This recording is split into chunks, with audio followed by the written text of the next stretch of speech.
So we've been discussing the anatomy of an Imperial-class Star Destroyer, and one of the things that was brought up is this ship is massive. How do you move around this ship? So today I want to talk a little bit about how to get around the ship, and while there is a simple answer, we're going to try to dive into this a little bit deeper and talk about transportation around the Imperial-class Star Destroyer. I'm Colin, this is IS December, and this is Sci-Fi Deep Dive.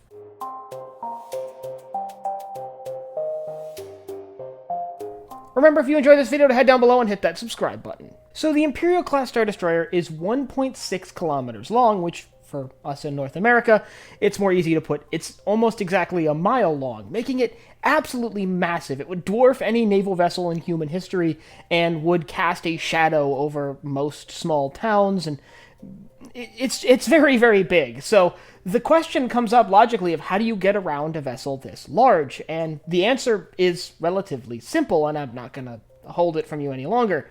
You walk.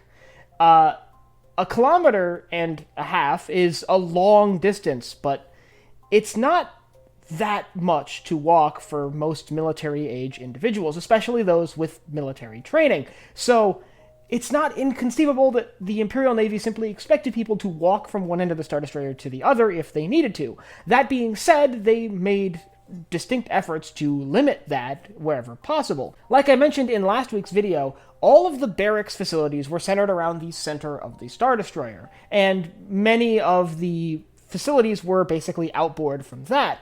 So no one would ever have to walk from the tip of the Star Destroyer to the stern, as much as you'd be commuting from your barracks halfway through the vessel to wherever your station is, which may be as far away as half a mile or a little over that. But beyond that, you wouldn't walk back until the end of your shift. So it's really just a mile of walking every day. And while that is a lot, and that's a maximum of a mile, some people would be much closer. For example, if you're working in one of the turret stations here for the ship's main turbo laser batteries, your bunks would be just behind the next bulkhead. If you were working at the engineering section at the very front of the ship, you'd have quite a walk. That being said, there might be some exceptions to this sort of rule of thumb. If you're moving through the sort of bay where the vehicles are stored, I wouldn't be surprised if light speeders were used to move people, for a few reasons. These spaces are much larger and more cavernous than many of the densely packed hallways in the more crew-oriented sections of the ship. And on top of that, there are already a lot of vehicles there. It might be against regulation to use a light speeder to move people around the motor pool within the Star Destroyer, but I wouldn't be surprised if it happened from time to time. If it wasn't against regulation, then I'm sure it happens all the time.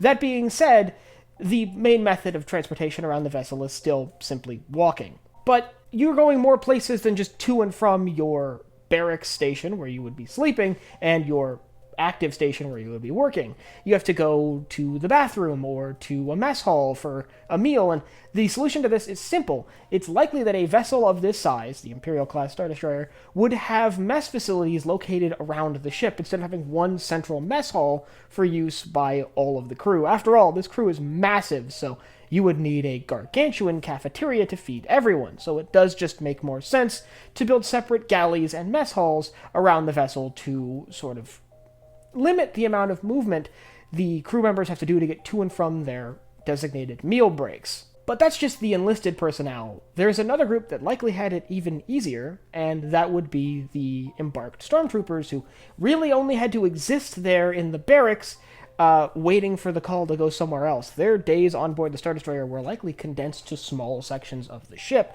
so they probably weren't running all over the vessel to begin with, unless they were stationed at guard posts around the ship.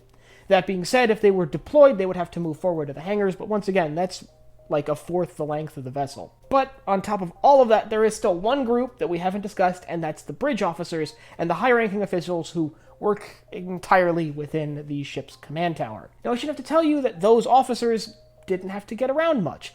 They would occasionally have to venture out to other corners of the ship, but even if you were, say, chief engineer, you just go down to the engineering section, which is directly beneath the command tower. Other stations have their officers stationed closer to those locations, so ultimately much of the command crew would just exist in this space and only have to move to and from the hangar bays when they were boarding or exiting the ship.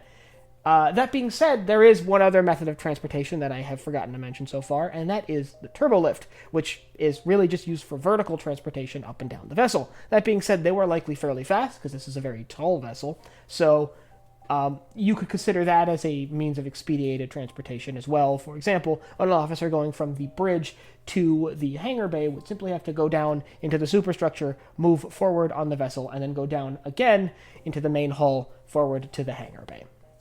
Is mostly turbolift and a few short walks. Now, moving goods around the ship is a much more complex factor, and that becomes a bit of a question mark. As far as I could find, there was no evidence of a transportation system on board for moving people or material around the ship quickly, but it's possible that there was one that we simply do not know about that would be used primarily for moving cargo from one section of the ship to the other. It's also likely that they just had multiple loading doors, and when the ship had to be restocked, they would restock a dozen different galleys from a dozen different doors with a dozen different loads of, food. And on top of that, many of the departments on board are relatively isolated and generally centralized around individual areas, so you could just load a storeroom around there and not have to worry about moving, parts for walkers from the back of the ship to the front, because you're only ever going to need them around the hangars. But moving people around the ship is just one of the challenges in operating a vessel this large. If you'd like to learn about how the Empire solves some of those other challenges, like, for example, powering, propelling, and arming this vessel,